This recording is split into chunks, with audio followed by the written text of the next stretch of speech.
If Rock Lee is a perfect example of facing adversity and overcoming it, then Shikamaru is a great example of an aware person that's a slacker, not wanting responsibility, and then stepping up to the plate to become an incredible leader. The thing I love most about Shikamaru is how aware he is of his own abilities. Across the board, he's an okay ninja. He's got a cool jutsu where he can trap you and manipulate your body if his shadow touches yours. Outside of that, he doesn't really use illusions, and his hand-to-hand is pretty basic. There's nothing that really stands out about him as a ninja. And then when you take into account his demeanor, he's a slacker. He always sees things as a drag or a pain in the ass. He's not a guy that's motivated like Rock Lee. He's the opposite of that. You gotta get him motivated to do something, and even then, he's gonna complain about it. And that's what I love about him, because he's really like, man, why am I in this shit now? He's not self-centered. He's not a jerk. He's just kind of there. He truly represents the everyman. Well, the complaining everyman. But then you come to see in the Chunin exams, there's a little more to him. When he's facing an opponent that saw his ability before with the shadows, they know to avoid that. They believe Shikamaru to just be a one-trick pony. And this is where we find out he's anything but that. We then see his opponent attacking with long-range attacks, needles with bells on them. When he gets by Shikamaru, he sees, oh, okay, I get it. You're gonna try and throw a variety of needles, some with bells, some without, expecting me to react to the sound. You're gonna use that sound to try and distract me and then switch up how many you're throwing, or if you're even throwing any with bells at all. The way he tore through her strategy, you're able to see, oh, wait a minute. For a slacker, he seems pretty good at strategy. And then when we see her strategy is a little bit different than what he was expecting, he was able to manipulate a strategy off the fly. My man was talking crazy to her like, all right, yeah, you got me. Hurry up and finish this off. Then when she does try to finish him off, instead of going painfully slow like she intended, she can't move. It's like she's got paralysis, because she's trapped in his shadow. And she's wondering how that's possible when his shadow hadn't moved and it can't reach where she is. And Shikamaru tells her, I know you got strings connected to those needles so you can move the bell when you want. As thin as that string is, you don't find the string that's casting a shadow? Come to find out, he can manipulate his shadow and he casts it along the string in order to attach to her. And then once he had her in the trap, she's like, all right, well, what can you do? You got me. He decided to play a game of chicken. Takes out his shuriken, and then she takes out her shuriken, and they're gonna throw it at each other. I was with it. I'm like, yeah, okay, let's see what he's got here. Because it makes him seem like he's pretty reckless or he's just playing a dangerous game. And when they toss the stars at each other, Shikamaru leans back, and his opponent is forced to lean back as well, thinking, okay, I knew he was buffing. Bam!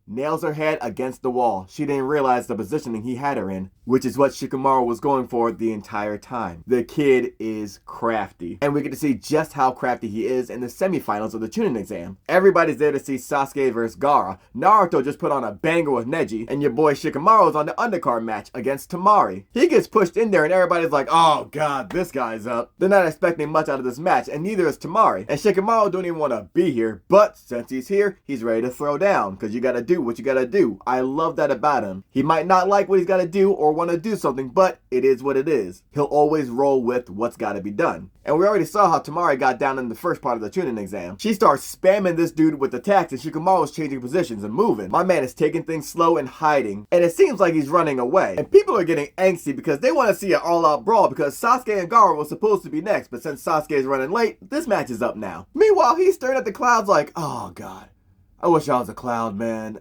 I am not trying to fight, dog. I am not trying to put effort into any of this shit. Only reason I even became a shinobi so I could do what I want. So when Shikamaru shoots out his shadow, and then she marks off the length of his shadow and where it can reach. And as he faces Temari, she realizes, wait a minute, you're using the wall shadow along with your own to extend your shadow. We see that not only is Temari strong, but she's a strategist as well. And she also figured out that no matter how thin he stretches the shadow, it can only go so far. And Shikamaru tells her, yeah, you got me. So in this moment, Shikamaru is stuck. She's got his distance measured. She also has long range attacks. Plus, his back is literally against the wall. Shikamaru takes a moment, closes his eyes, and then places his hands like this. Temari is wondering what he's doing. Then we cut to Asuma and Kurenai in the stands. Asuma is Shikamaru's teacher. Kurenai's wondering, is he doing some kind of hand seal? And Asuma smiles to himself like, nah, it's more like a habit of what he's doing. She's like, a habit? And he says, well, he's like an old man. He likes to take things real slow. Your boy's got an old soul. When I say old soul, I mean old men playing chess in a park type old. He's always challenging me to games like Shogi and Go. And whenever he gets stuck, he does that little hand gesture in order to figure a way out or figure out his next move.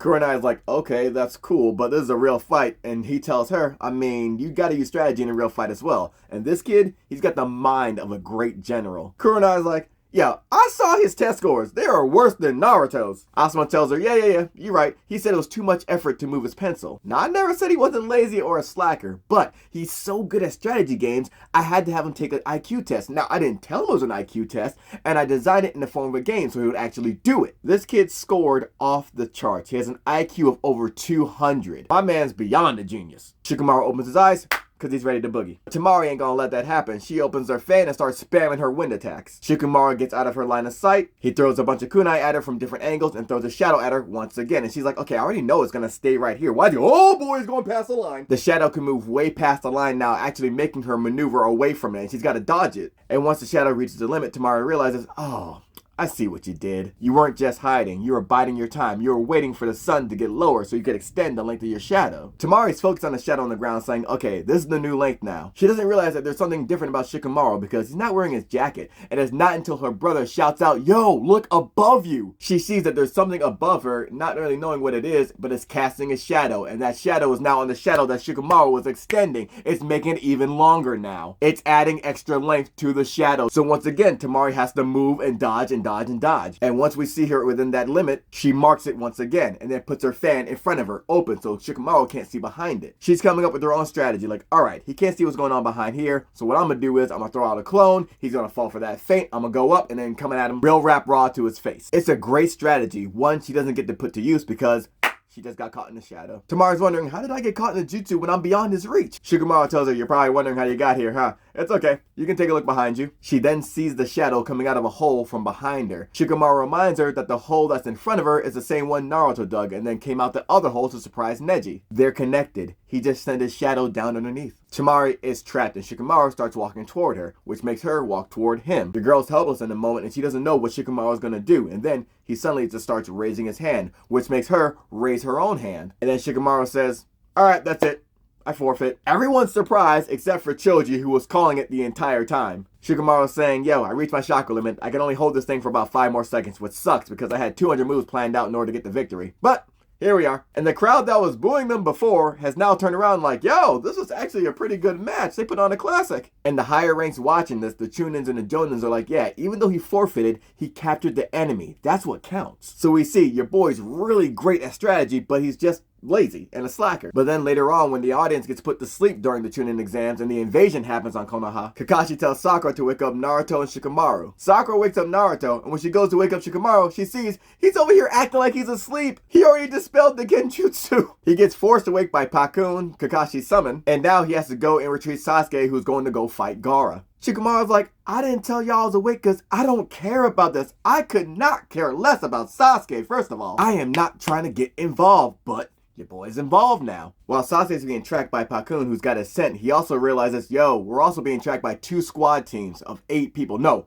9 ninjas are tracking us. Shikamaru's like, this is exactly why I didn't want to fucking be here, dog. Are you kidding me? They try to throw the ninjas chasing them off their trail by retracing their steps, but that doesn't work. Sakura and Naruto are thinking, well, maybe we could ambush them. Shikamaru's telling them, nah, that's not going to work either. He tells them, we don't meet the requirements for an ambush. We only meet one of the 2. We can get the drop on them, but these are special ninjas sent by Orochimaru for this mission. They probably have the layout of the land. So there goes our home field advantage. And even if we tried to ambush them, these are Jonin and Chunins. There's way too many variables because look at the 4 of us. We got an idiot in Naruto, a Kunoichi that's not really particularly special in Sakura, a dog, and me, the number 1 motherfucker that didn't even want to be here, and I'm lazy. Shikamaru knows, yo, we are cooked on this. And here we're seeing the brilliance of Shikamaru. Yeah, he's lazy, but he's aware. And he's actually smart because he knows battle tactics. Because he's a strategist. All those games of Shogi and Go are coming into use now. And he's telling the team, yo, we can't ambush them. What we gotta do is make it look like an ambush.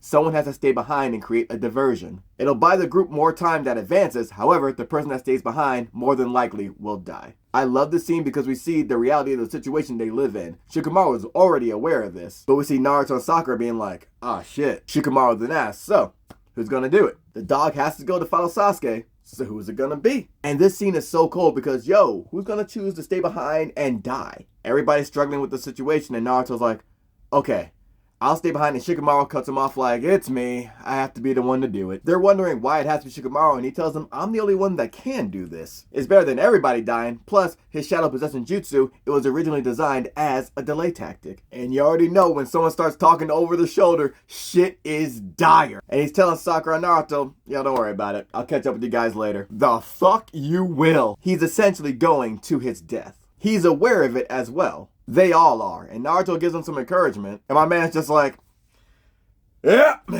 He tells them to get going. Now keep in mind, when Shikamaru goes off to do the distraction, Pakun is with Sakura and Naruto, and he's telling them, yo, I don't know what's going on, but those folks are still pursuing us, and they're closer. And Sakura's thinking that Shikamaru just ran off, went and saved himself. Naruto's like, no, he doesn't believe Shikamaru would do that. Sakura's trying to have the same faith, but it's really hard for her, and Naruto's telling her, look, he might whine, he might complain, but when Shikamaru says he's gonna do something, he does it. And then when we cut to those squads that were tracking them down, we see that Shikamaru tricked them all. He made false prints for everybody and was then able to capture them in his shadow jutsu. But there's 9 of them. He only has 8. He attacks them in order to draw out the 9th. He sees where they are, but his shadow possessing jutsu, it's running out of chakra. He can't extend his shadow that far. And once again, he succeeded in capturing the enemy, but one soul Genin against a bunch of ninjas that are probably Chunin or Jonin or higher, it's a wrap, and he knows it. All that's left is for them to wait till his chakra runs out and his shadow possessing jutsu is no more. And in his final moments, Shikamaru is just looking up in the sky like,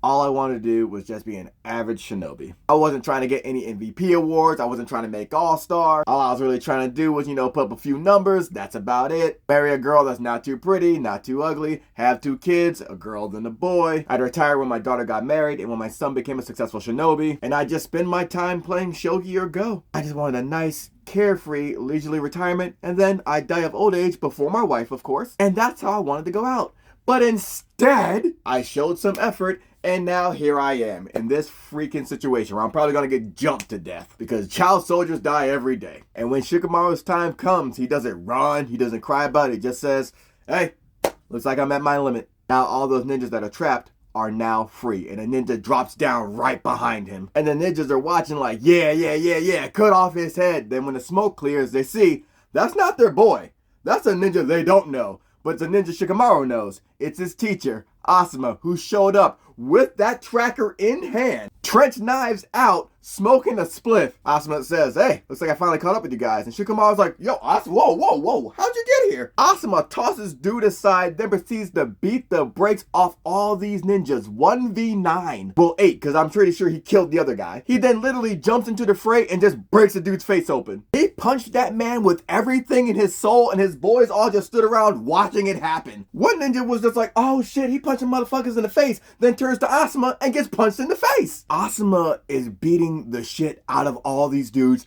brutally. He jumps to the high heavens and drop kicks 2 dudes at the same time, damn near giving himself whiplash while doing it. 2 ninjas try to jump him, stabs them both in the stomach. The most disrespectful part is when he jumps up in the air and just stomps a dude's face out by putting chakra on his foot for the kick. I love this dude. The height of that jump just to break a dude's face off and putting chakra on your foot, just your foot for the kick. He's literally on some sicko shit. Yeah, he came to save Shikamaru, but he also just traumatized this kid with the ass whooping he handed out. Shikamaru's gotta be looking like, yo, you ain't teach us this shit. Yo, they're already dead. Are you elbow dropping them? Shikamaru drops down in relief like, oh my god, that shit was crazy and way too much work. But Asuma's there like, yo, you deserve it, man. And he's proud of his students. And he also has another reason to be proud, because even though the Chunin exams got interrupted, the only person to make rank was Shikamaru. He's the first of the Rookie 9 and Team Guide to be promoted to the Chunin rank. And when Sasuke goes to join Orochimaru and has to get brought back to the village, Tsunade has him assigned to the task. We then see Shikamaru having to put together a team in order to get Sasuke back. Shikamaru gets a team together and he gets Naruto from Tsunade's suggestion. Then he gets his boy Choji, who he knows he can trust and has worked together with. They run into Kiba, so he's along the ride, and they're gonna take where else they run into. They happen to run into Neji and Rock Lee. Rock is not fit to go because of his surgery, so Neji steps in. And Naruto's like, alright, let's get this show and everybody follow me.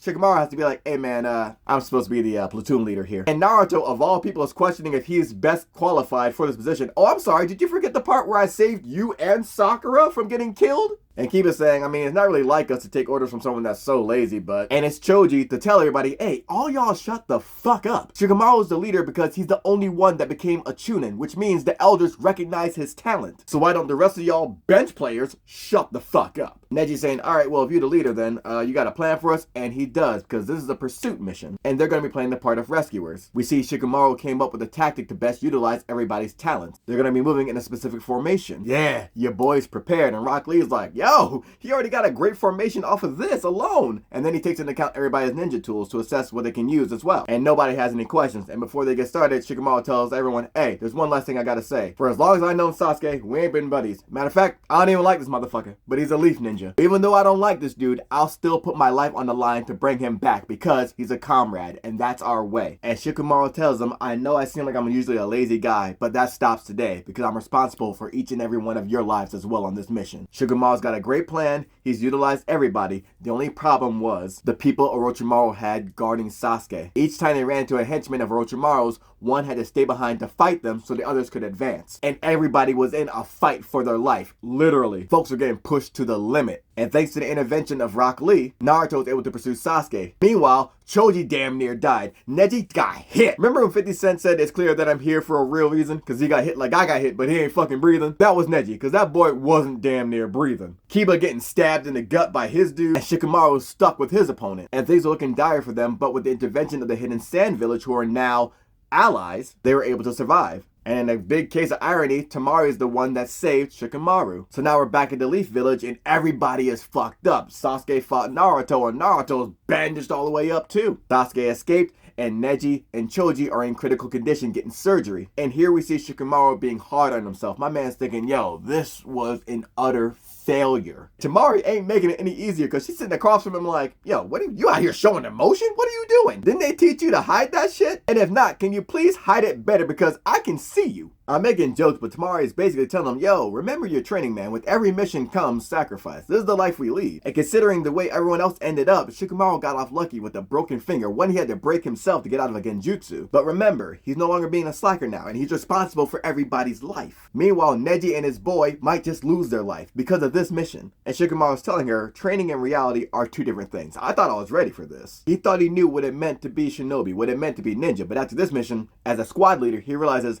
I ain't cut out for this shit. Temari is telling him, yo, men have real fragile egos, but Shikamaru is still being down on himself like, yo, I should have did more. I thought I could just depend on everybody else. I didn't have the strength to help everybody else though. And that's the thing about becoming a leader, right? Taking on responsibility, but now he's taking on more than his fair share because you can't always account for everything. Failure is hard. It's worse in hindsight, even worse when you're a leader because you're responsible for other people and all you see are the mistakes that you made, what you could have done better, how you should have reacted, what you should have thought of. And that shit will eat away at you. And Temari asks him, yeah, what? You afraid of getting hurt? And he has no comeback. Shikamaru just walks away, and his father's around the corner, and his dad tells him, yo, you gonna let that girl talk crazy to you like that? That's crazy. I asked you to take out the trash, and you give me lip, but you ain't gonna say nothing to her. Cool. Shikamaru's like, I ain't gonna stand around going back and forth. That's something girls do, alright? Low-key misogyny is crazy with this boy. We ain't talked about that yet, but it gets beaten out of him. Because his father tells him, okay, then what are you? Because you're not a man. All I see right now in front of me is a coward.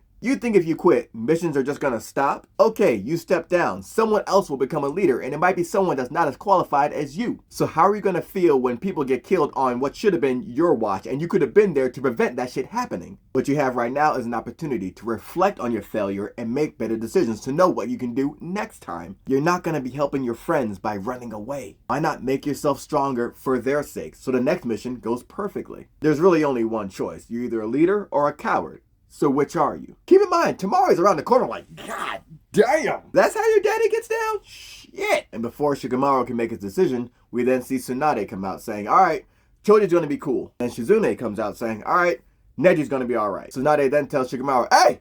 That mission? That shit was an entire failure. But your team members came back and they're alive. That's what's important. Here we see Shikamaru just break. And my boy's crying. And he's saying, next time, the mission will go perfectly. And it's a bold sentiment from Shikamaru that he wants to become better. He's now accepted his role as a leader. The lazy slacker that we've come to know is no more. And after the time skip, we're introduced to an older Shikamaru. A Shikamaru that's more seasoned and gone on a bunch of missions, but still has an important lesson to learn. That even when you have a carefully laid plan, or create a great plan to face an enemy, there are still some things you can't account for. Because even when everything goes right and is in your favor, you can still lose a teammate. And this is something Shikamaru is about to experience and has to come to terms with.